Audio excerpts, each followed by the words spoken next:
We've already touched on the concept of mandatory and required fields in the Creating and Editing a Station Level ACS tutorial. Let's look at this in more detail for a generator. If data is missing from a mandatory field, this will display a hard validation error.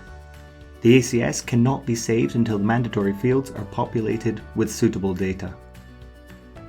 These errors typically occur the first time you create a station or asset and are represented by a red color and red error icon.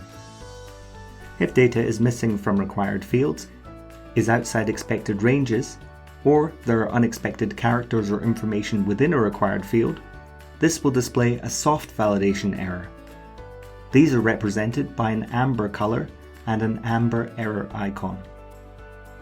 If data entered into a field indicates that there may be a potential compliance issue with the Electricity Industry Participation Code, this will display a compliance flag. These are represented by a blue color and blue flag icon. If there are errors and flags present within a section, the icon will indicate the number of fields that require your attention. The total number of errors and flags for an individual asset can be found in line with the asset. Coloring of the tabs is used to indicate the presence of errors or flags within those asset types.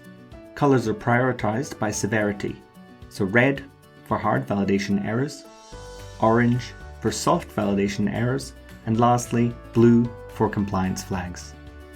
There are no red colors on the tabs in this case because we've fixed the error within the mandatory field by selecting the ACS stage.